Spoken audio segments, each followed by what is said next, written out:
Welcome into House of Horns. My name is Victor Corona, aka Victor Producer, and joining me as always is Gilbert Manzano, who does it for Sports Illustrated MMQB. And Gilbert, we have a matchup between the Rams traveling to London to take on the Jacksonville Jaguars.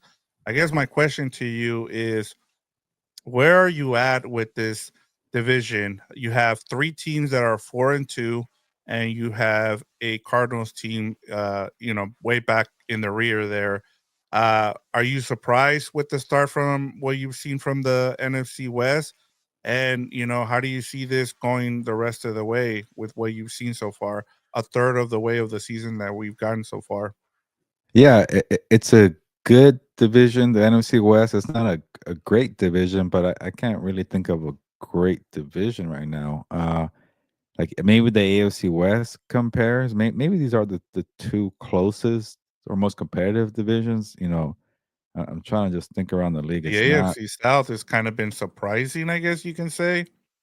Yeah, but I still like say you put the Texans, Colts, and the Jaguars compared to the 49ers, Rams, and Seahawks. I'd rather have those three teams in the NFC West. So, I think a lot of it was how the Seahawks smacked the Jaguars, and then also the Rams beat the Colts. It's like, and then I mentioned earlier this week where the NFC has dominated a lot of these AFC teams. So from that, if you just kind of separate the AFC and you kind of focus on the NFC West is better than the South. I do like the Falcons and the Buccaneers, but and the Panthers are up there now a little bit, but it's not the same thing.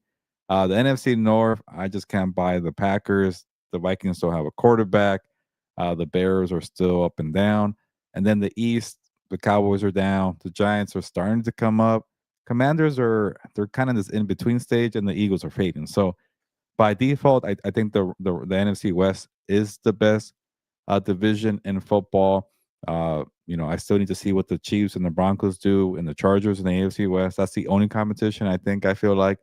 But it's a good debate to have here, and it's just I kind of expected better. It's just the 49ers are starting to fade. They have injuries. The Rams should do better. They're kind of in this weird tier where they don't dominate. They kind of play with their food. They don't have Puka Nacua this week.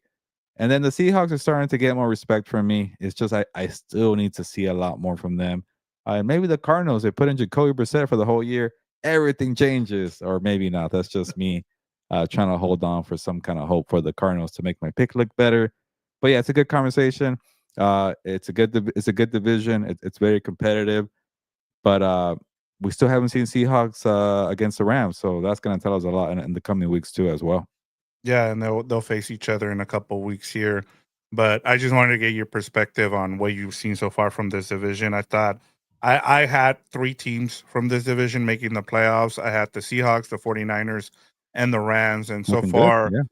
I've been, I've been a bit surprised though at what I've seen from the 49ers and the Seahawks. If I'm being completely honest, it was more about their schedule as the reason why I had them in the playoffs. But in terms of what I've seen, the product, I've been surprised by those two teams in terms of the 49ers dealing with the injuries, and then the Seahawks kind of being able to not just, I guess, not having Sam Darnold be a game manager, but actually him being able to be the reason why they're 4-2, because that defense is kind of struggle, especially the back end of that Seahawks defense. So yeah, I've been a bit surprised by some of these teams. And then I think those two losses for the Rams kind of were a bit of a surprise just because of how up and down they've been this season.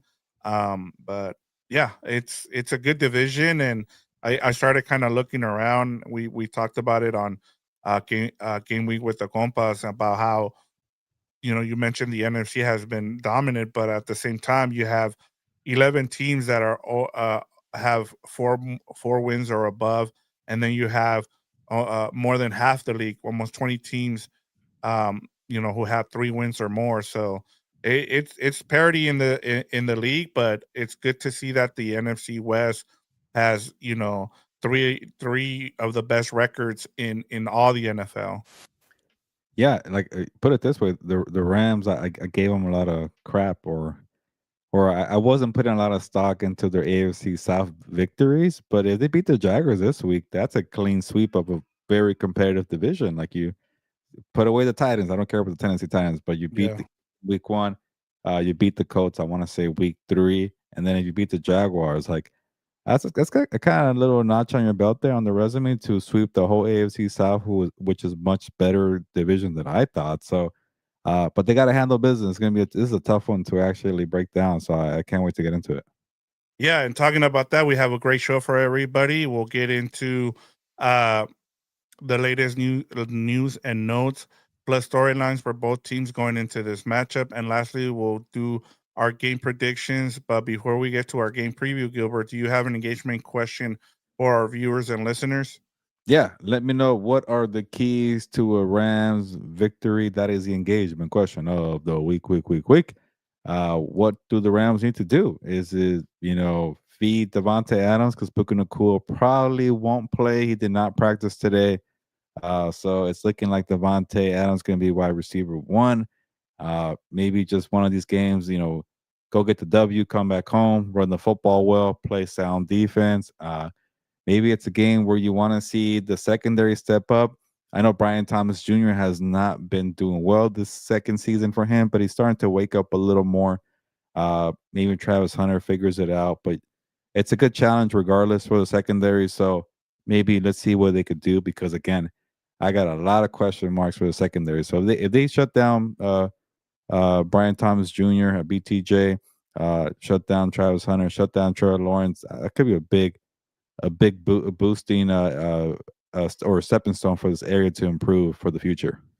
Yeah, and they're gonna need a lot of those guys to kind of step up. If there's no Puka, you need a Tutu Adwell. You're gonna need Jordan Whittington to step up, and some of those tight ends to have a big game because I don't know if you saw the video that circulated this week from that Baltimore game where Puka just laid into the offense with how much they were struggling there, and so it just tells you where they're at offensively, and even they're starting to see that they have a lot of deficiencies there offensively.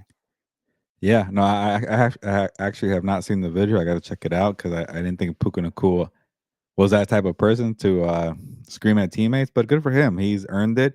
He's become a focal point of that offense. He's become a leader for the offense. I didn't think he was.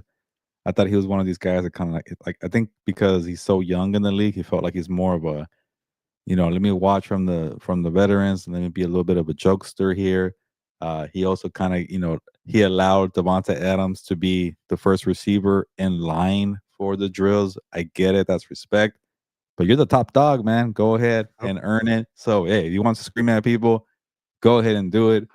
And yeah, they've been up and down offensively, so I don't blame him. He's doing all the work. He's putting his body on the line week in, week out. A little too much, and now he got hurt there, and that wasn't even that wasn't even close to being a completion there on that throw from Stafford to Puka in the end zone.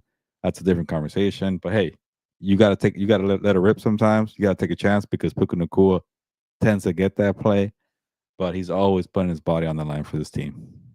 Yeah, and I thought it was more of him.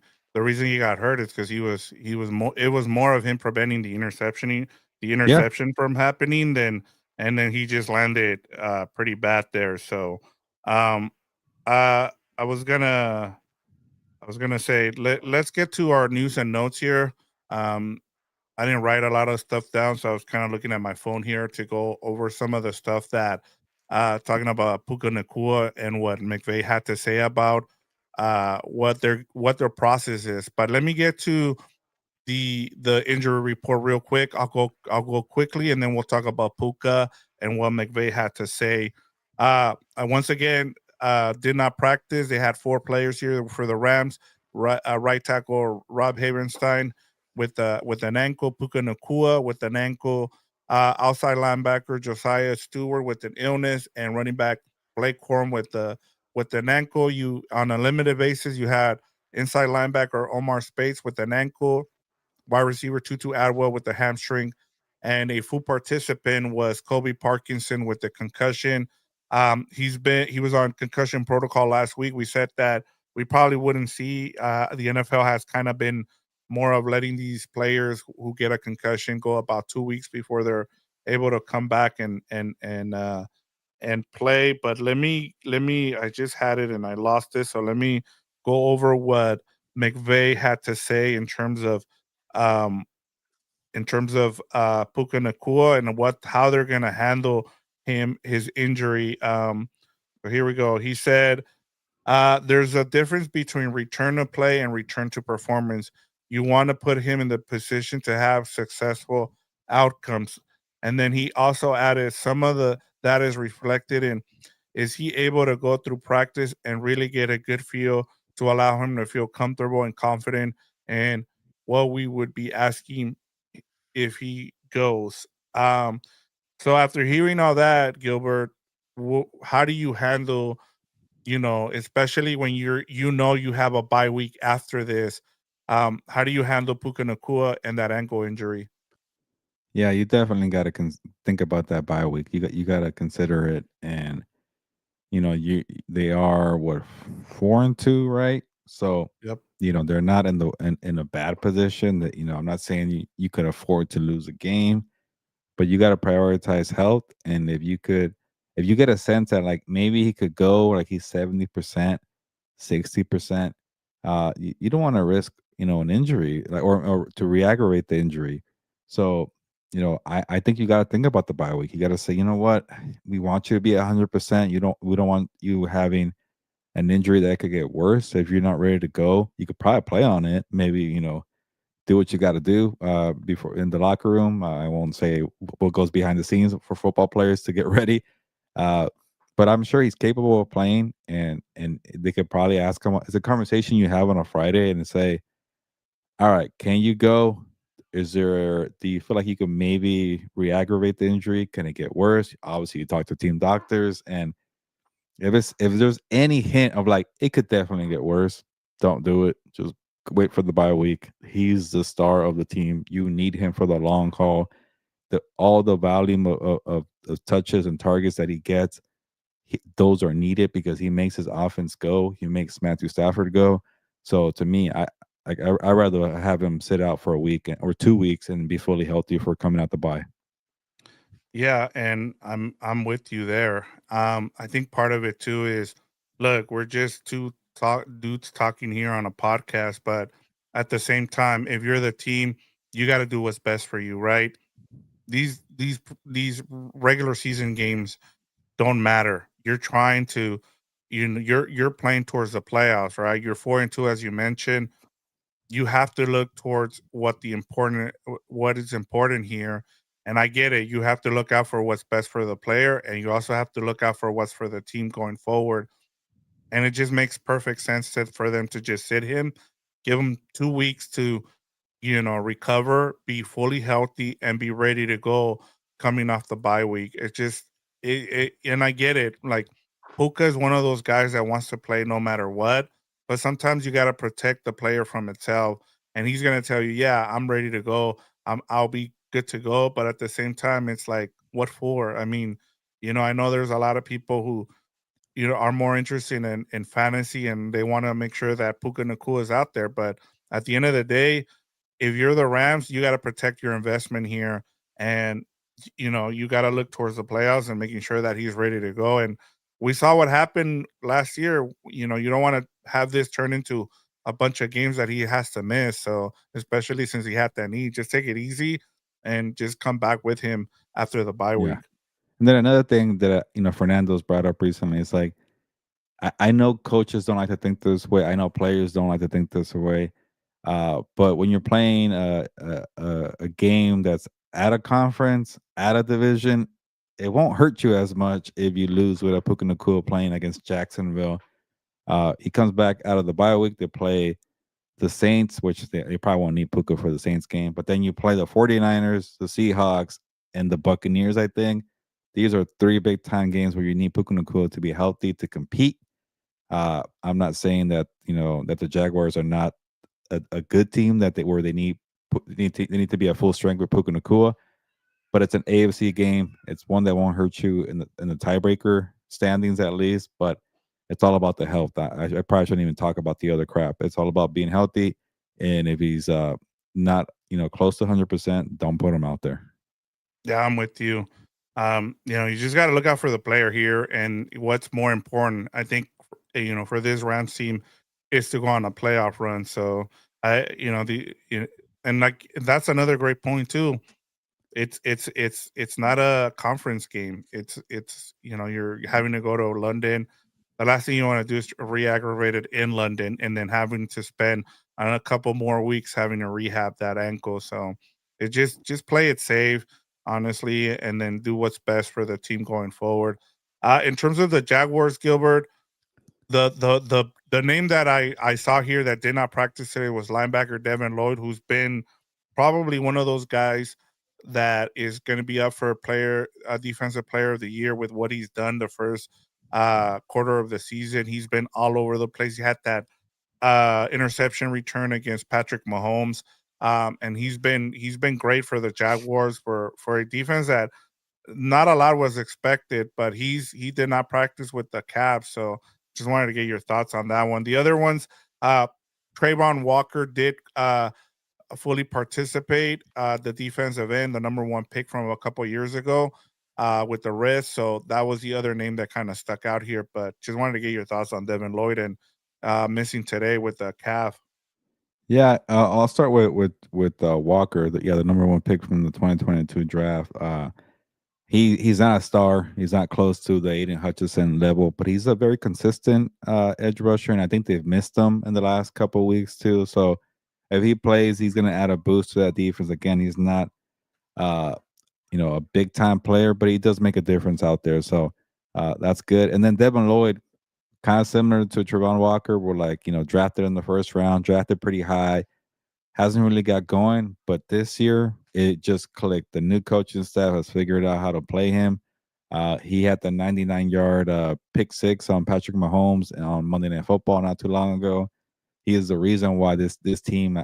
I lost track of how many takeaways they had because I stopped paying attention to that Jaguars Seahawks game, but they had 14 before that, and that was a league high. It probably still is a league high. They got 0 takeaways last week.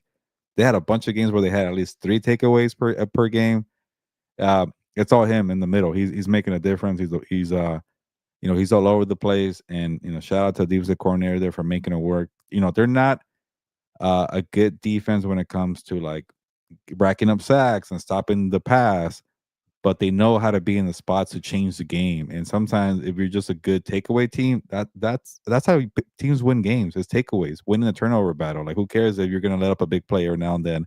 And then we'll talk about it too, but they made a trade for a cornerback there to help out that pass defense. Again, it's not their strength, but takeaways make such a difference in games.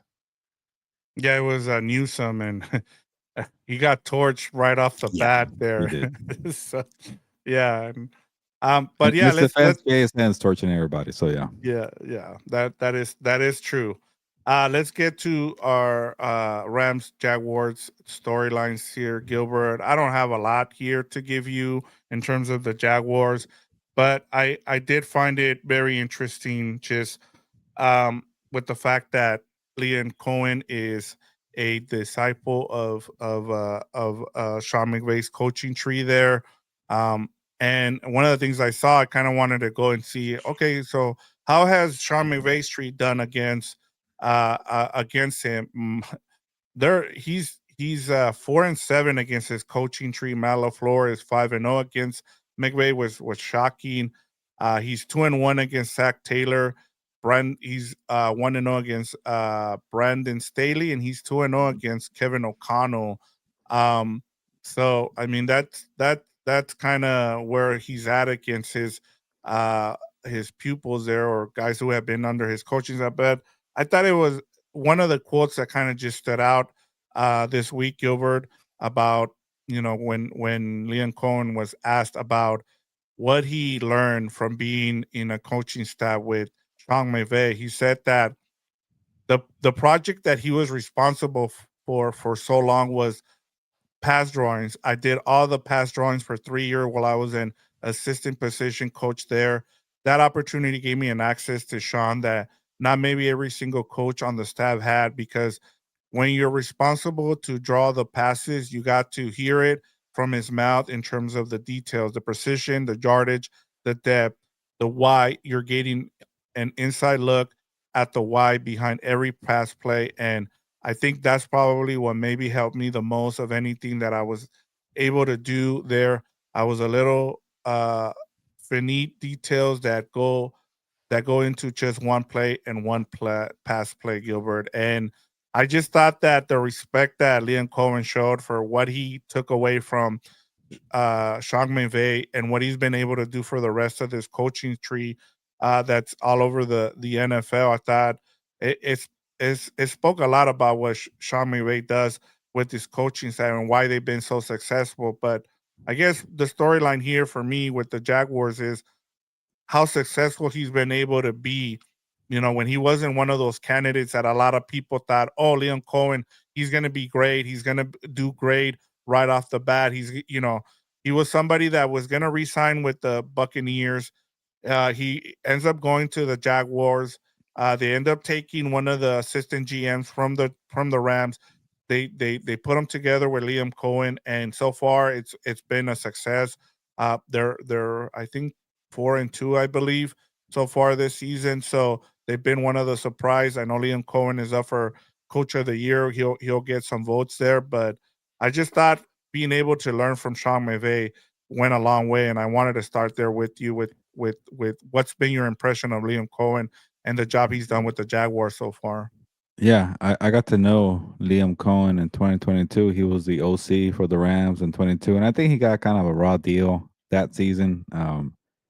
He That was the second stint with the Rams. The first one he helped, Jared Goff and the wide receivers get situated to go to that Super Bowl in 20 I think it was 2018.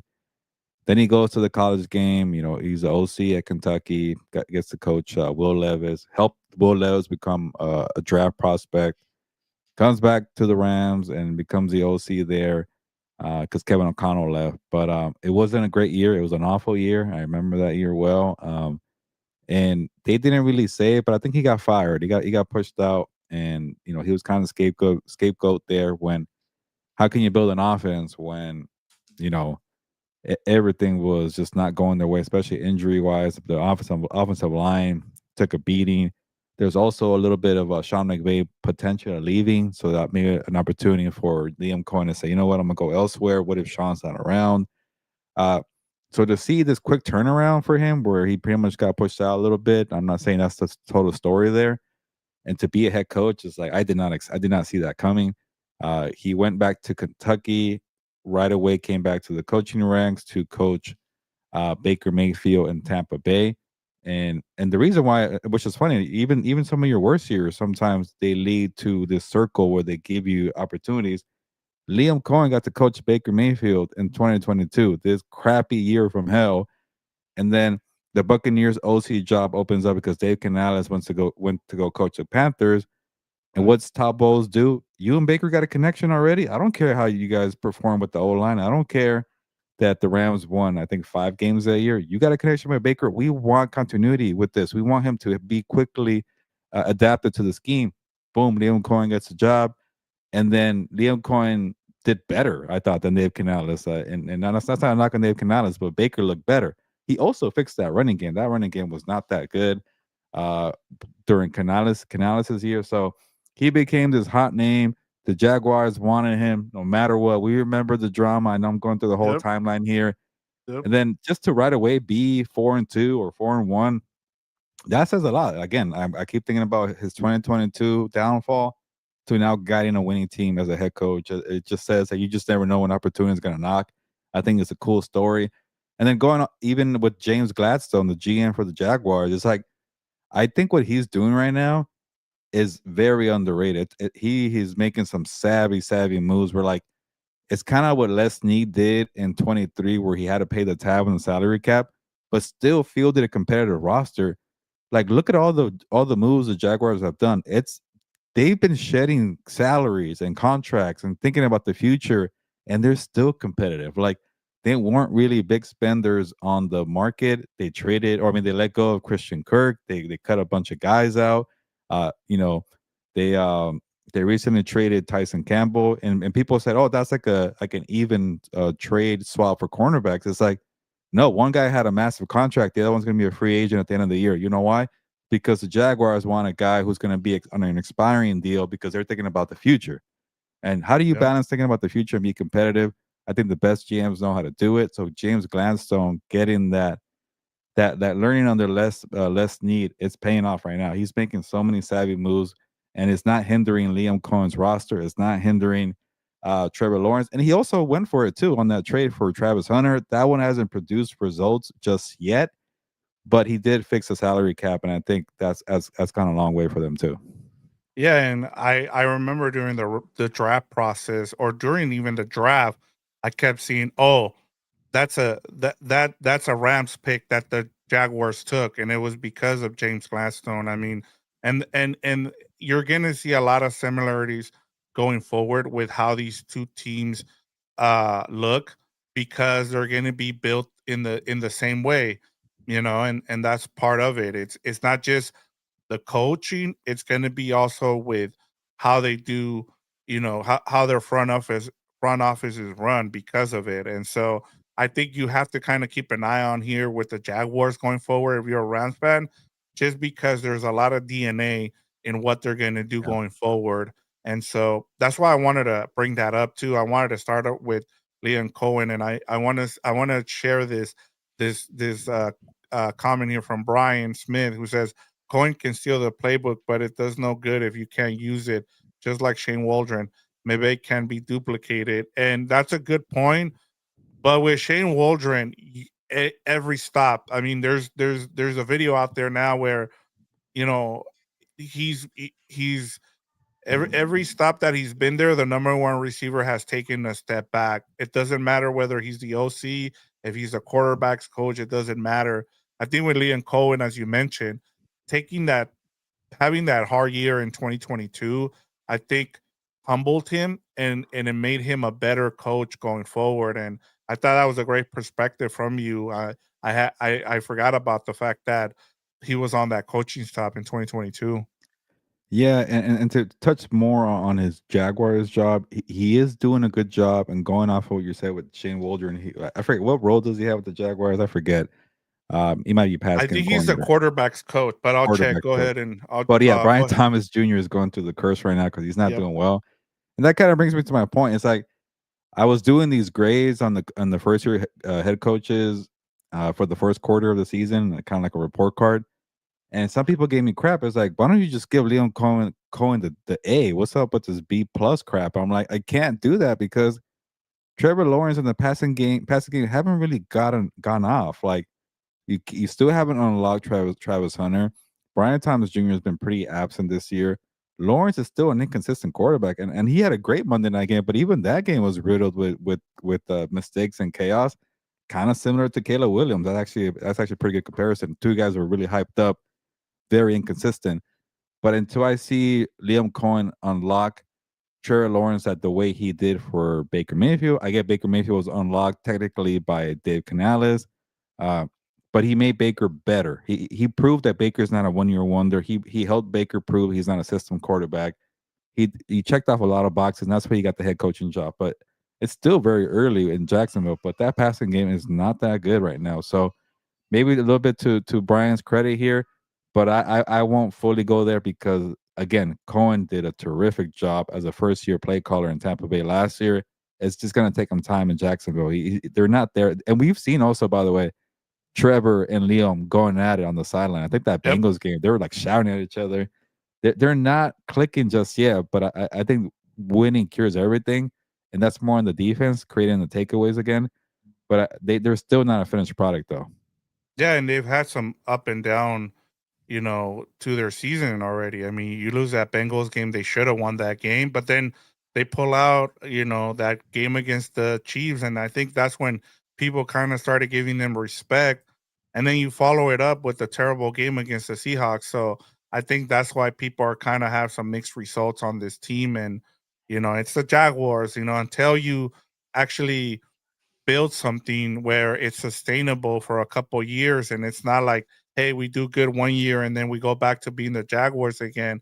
I think that's why it's hard for people to give them that respect. But so far they're off to a good start with that combination of uh, James Gladstone and Leon Cohen. But yeah, I just thought like, and you're gonna see this. I wonder if they'll bring it up in the broadcast, and how similar these two teams are gonna be going forward, and how like I said, the DNA between these two teams is gonna be, and whether or not they talk about that. But switching over to the Rams, Gilbert, I thought, I kind of wanted to keep it a little lighter this week, and instead of us like just talking about the deficiencies. I thought it was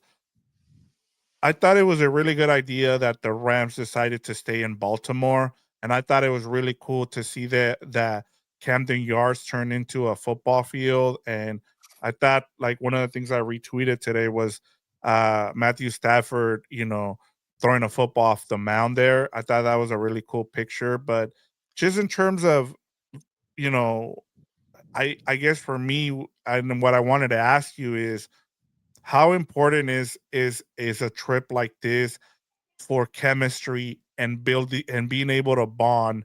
Do you like the fact that they stayed in Baltimore, or would you have liked for them um to go to London right off the bat after the Baltimore game? No, I think Baltimore was a right call. Like regardless, like if you go to London, that's a road game, and you don't want it to feel like a road game for too long. You kind of just get like annoyed, you're frustrated. I want to go home already. Maybe with the Baltimore thing, kind of feels like a nice chill vacation. You don't want it to feel like a road work trip. It's like because for 2 days that's fine, but anything longer just feels like it's too long. So maybe something like you build chemistry and camaraderie in Baltimore. I think to me that's fine. Getting to play at a baseball field and it's a little unique. It creates a little bit of a fun atmosphere. Uh, but it's a right call. You don't want to go back all the way home to LA. It sucks being away from your family that long. But that's a brutal trip for everybody involved. I think Albert Breer had the story about the Vikings 2 week trip in overseas, Ireland to England, and how much they had to pack and move, and it just sounds like a headache. So just even to move the team to Baltimore for a week is a hassle. But you kind of got to pick and choose your poison here. So I think for them, they chose the right one. You don't want to go back home to LA and having to go to London. You don't want to be in London too long. So this one, it just feels about right. You kind of make it like a vacation, and everybody has a good time with your colleagues there. So it's not easy at the end, regardless of what you choose. But I think this one was the right one, and we'll see if it pays off. But they don't have to get acclimated to too much of a time difference. The flight's not that long anymore. You're still in America, so it's a lot of pros here. Yeah, and I just think for me, I think the other thing too is that you get to bond with your teammates. When you're at home, everybody comes from their own house, and then you meet up at your training facility here.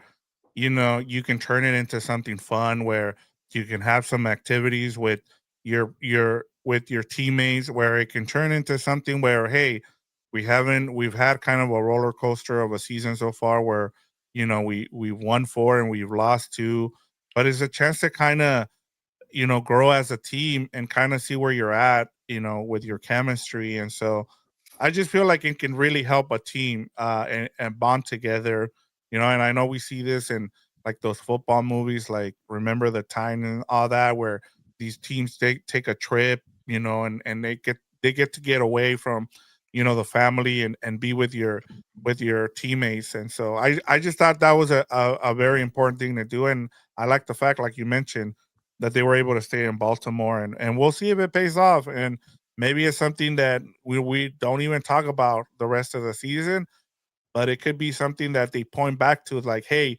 that week in between the London trip, it really brought us together and it made us go on a run. So I just thought it was important to bring up. Yeah, no, I'm with you. I wonder if they're gonna leave early or not at all. But regardless, they made the right call.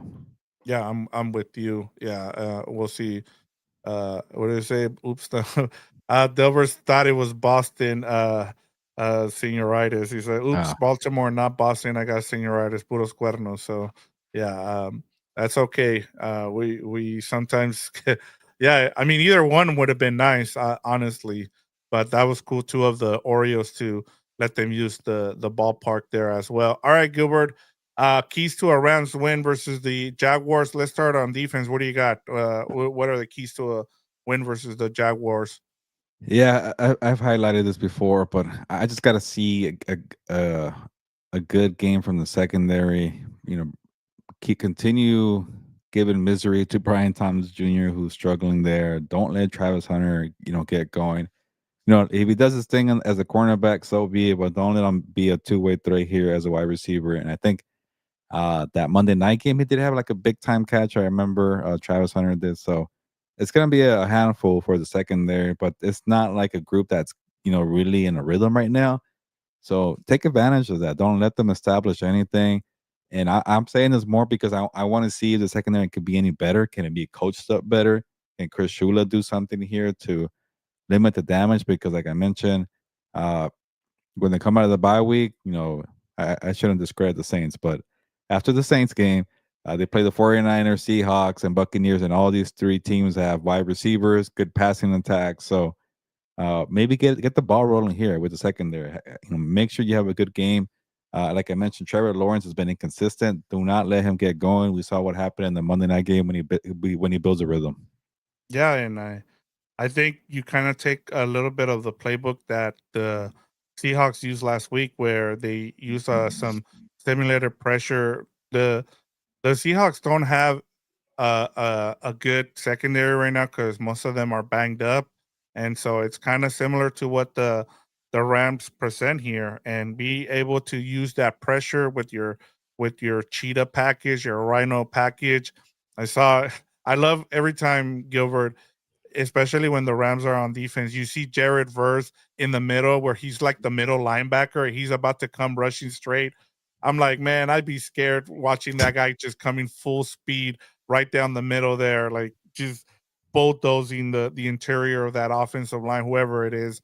And you saw it twice. Once he got caught for offsides there because he went way too fast before the ball got snapped there. But yeah, I mean, continue to put pressure, with your packages there. And one of the things too, I do wonder if the Jaguars use some of that Shanahan playbook and do some short passing here just to try to mitigate, some of the weaknesses for the Rams, as we saw. But man, if Landman can continue to pile up the tackles here, I think it's a successful day for them in London.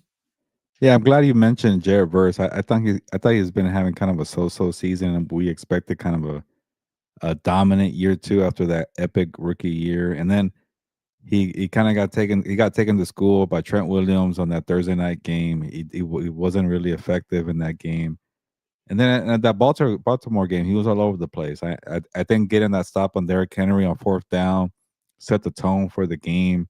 To only to There wasn't a shutout, but to only allow 3 points, and then have enough pride for 4 quarters to say you're not scoring at all. And there's no touchdowns here. I think Jared Verse set the tone there. So I would love for him to pick that up, carry that momentum, and just destroy a game. Be a game record that did. I think he's capable of doing it. It hasn't been there this year too often. I think eventually he's going to join that class of Miles Garrett, T.J. Watt, where guys could single handedly change games like that. And Max Crosby is doing it for the Raiders. He doesn't have a lot of help, uh, but he hasn't gotten there yet. So I'm hoping that he does that this week. Yeah, and he hasn't had that game yet. You're right. I mean, it's been either Byron Young, like he's had a couple where he's kind of taken over, and then Nate Landman against the Yep. Texans, and then this past week against the Ravens. So we need the Rams need a game from Jared Verse. We haven't had one of those yet. And then offensively, Gilbert, where do you want to start? I mean, I'm sure there's a lot there to cover, but Uh, yeah. No, Puka Nacua really changes a lot. I really wonder what the game plan is going to be. Is it just going to be Matthew Stafford going to old habits and feeding the best player, which is Davante Adams at this point, alpha default? If that's the case, can Davante, you know, do that and carry the load. I thought in that 49ers game he was pretty good once they settled on okay, the 49ers are going to do everything they can to stop Puka Nacua. What are the matchups saying? Feed Davante. He was definitely taking advantage of the beneficial matchup. So I think he could definitely be the guy, but he won't have the beneficial matchups. Can you do that? That's gonna be tough because you're gonna be the number one guy. And I'm talking like Davante hasn't done this for his whole career, but he's older now. He's in a different system. He's in a different team. So I want to see that. And maybe that's the best move. Feed Devontae, let him set the tone. Get more Jordan Whittington involved. Our friend Tutu Atwell, get him involved in London. That'd be great to see. So they don't have to change too much. That's the beauty of having a guy who's capable of being a number one wide receiver, where one gets hurt, another one comes in. So Yep. I think it's the same game plan. Let Devontae set the tone. When defense is key on him, now feed the other guys, open it up. And I think Stafford, who didn't have a good game last week in Baltimore, it wasn't needed. But when Puka went out, you could tell he was like, okay, what do I do now? Hopefully, with this game, there's none of that. We're like, okay, what do I do here without Puka? And maybe there's an actual game plan to set the rhythm. Yeah, I'm gonna kind of go a different way here, and I think this needs to be a Matthew Stafford game. He needs to be he needs to take over this game, be a bit more balanced, um, and get spread the ball around. You got guys like Jordan Whittington. You said Tutu Adwell. Matthew Stafford just needs to take over here. He wasn't as good against Baltimore. I feel like if they're gonna win this game, Matthew Stafford has to have a big game. Whenever they've had big games offensively, it's him. He's either like he threw what was it, 3 touchdowns against the 49ers. And we saw Sam Darnold pick apart the Jacksonville Jaguars last week. Matthew Stafford, is way better than Sam Darnold, and so do the same thing, and like you mentioned, get a lot of your guys involved with no Puka Nakua. You won't be able to key on one guy here, so make sure you balance things out and you spread the ball. So I'm gonna go with Matthew Stafford. I think if he's a key on offense for them this week. Yeah, no, I'm with you. I know he's a little older now. He's not going to be elite Stafford every single week, but this week you need him to do that. So I think that's a good call by you. Yeah. Um, Let me get to these comments before we get to our betting line here, and then we'll finish off the show here. Delver said, and this is what he was talking about with Boston. He said, "Started to think that this might be a Jeff Fisher season. 9 and was it 9-8 or 8 and 9 and 7, 9, yeah. right? Or 7 or 7 or 9 bullshit. Yeah. Yeah, 7 and 9 bullshit. Uh, Still got a lot to do, but remember how spoils we become under McVay. Hope the Rams sign the wall behind the Boston bullpen go Rams. So that's what he thought. That's what he Baltimore. was talking Yeah. about, but it's actually the Baltimore Orioles. So that'll be cool. Camden Yards is also a really nice football field there. Brian Smith wants to know: are there any trades incoming? Gilbert, have I you heard keep saying it. anything? Go get Legarius Need. Like the Titans are in Yeah, disarray. They fired their coach. And I saw that Legarius Need doesn't have any guaranteed money past this year. So if he sucks this year, cut ties next year. That's still my guy right there. But uh, there could be other options. It's just we saw even the Tyson Campbell Greg Newsom swap. They didn't really do anything for either side. It's been 1 week, but it's like okay, yeah, like they still like the thing about that guys who are that quality of cornerbacks, they're not the best, but they're good. And it still required the team swapping cornerbacks. You kind of still have the same problem. They just that one fit better for my scheme. That contract fit better from my long term plans. It's still difficult. It's so difficult to get a cornerback. So go get a desperate team who's ready to have a fire sale. yeah. And let Darius need, like, as long as you have a good system for him, he'll be good. I mean, he might not be worth the money, but you're Yeah, desperate right now, so yeah. it You might cut be them one of next those year. things. It might be one of those things where the Titans are trying to shed salary, and you're able to just give them a lower tier draft pick instead of giving a high end pick. Hmm. So the one thing that Ladarius is not gonna cost you is one of those first round picks. So don't worry about that. forefront We pick. have Angel Salcedo says, "What up, compas?" So it's good to have our friend there, Angel, on here. And then last one here from Alexander H. He says, "Agree. Maybe a blessing in disguise, like when Cup got injured and Safford found Puka." So maybe like we Yeah, get a big game from Jordan Whittington in this yeah. game, and He needs a that touchdown. yep, we need it. We need to see a touchdown from Jordan Whittington. That's going to be my thing. That's what I'm going to be looking forward to in this matchup, Gilbert. All right, let's get to the betting line here, Gilbert. The Rams are 3-point favorites. The over under is 45 and a half. What's the right side of this line, Gilbert? Let me just give you one more info. The Rams are 4-2 this season against the spread. The two losses were the Eagles one, where they got the field goal block, which they should have covered there. And then the other one was the loss to the 49ers at home on Thursday Night Football, where they were, what, like an 8-point favorite, 9-point favorite, whatever it was. They did not cover that game because they lost. So, what's the right side of this line, Gilbert? Yeah, it's this is one that's a little concerning.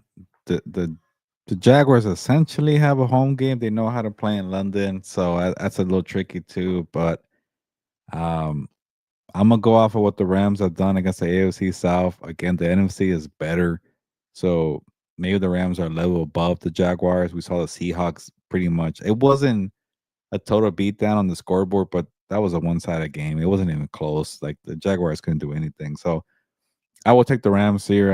I wouldn't worry about them being, road favorites. London is still London. The Jaguars won't be at home, so don't be too worried about that. And then I wouldn't be surprised if it goes over.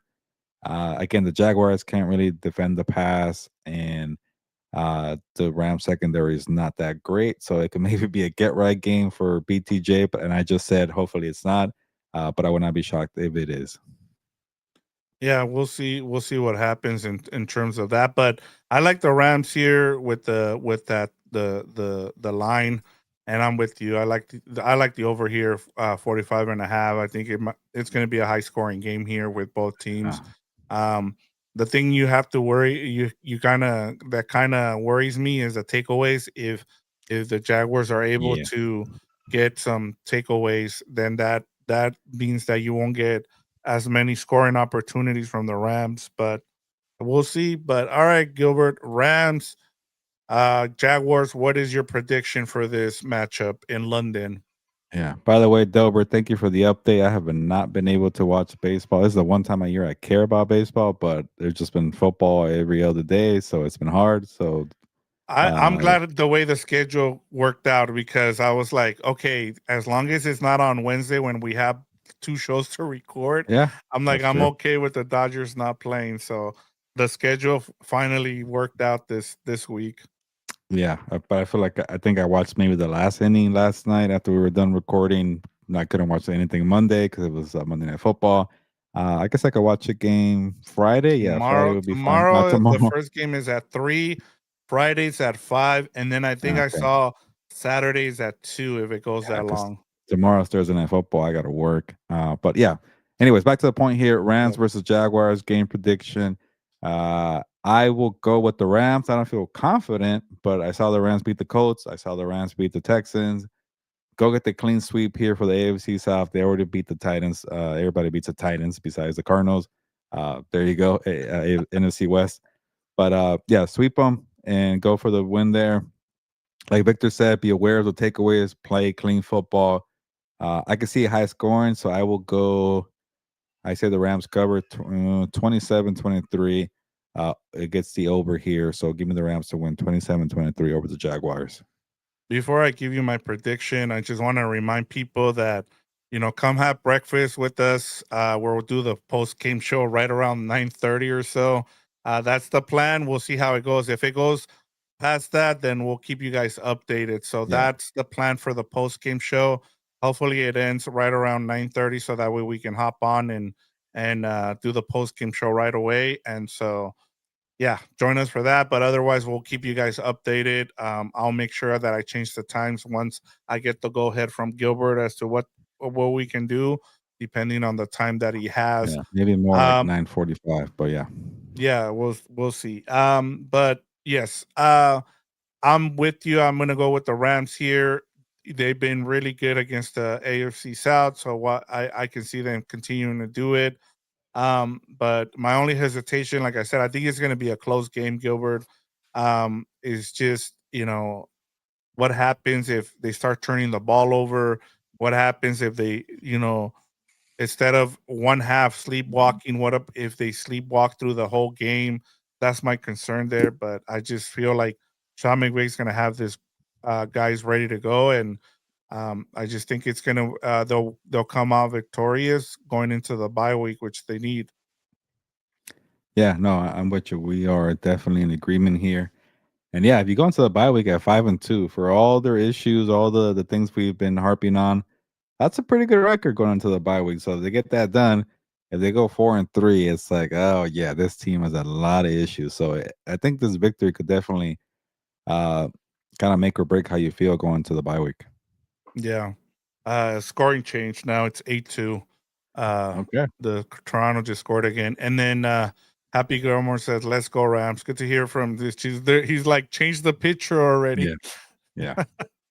We'll see. All right, that is all we have for you here on House of Horns. Thank you for joining us today. As I said, check out our post game show. Stay tuned to get updates. Like I said, our plan is to go right after the game or so, right around between 9:30 and 10 before the 10 a.m. games start. So we'll try to get the post game show out of the way in the morning. If not, just stay tuned for when we can do it. But outside of that, yeah, I mean, this is gonna be our first 6:30 game where we're having to check out the Rams. I'm actually a little excited to be able to wake up that early and watch some Rams football that early in the morning, and then that way I can hopefully they win, so that way I can the rest of my day is all set, Gilbert. Yeah, should be an early one. I usually have to do baby duty, so it's gonna be hard for me to watch this game. I don't like this time, but it's okay. I'll survive. I'll be ready by the fourth quarter. Who knows? Whenever this my son keeps the or lets me watch TV, but we'll find out. Yeah. But yeah, enjoy the London game. Maybe somebody's going to the London game from the comments. Let us know. That'd be great. Enjoy that game. Enjoy the early start. Enjoy the breakfast. And yeah, try to join us after the game here on House of Horns. And yeah, definitely make our day for a W. Happy Gilmore is saying. We'll see what they do. Handle business though. Go into 5-2 into the bye week will be a big W. But it's time to get going. Ya nos vamos, pues. Vámonos.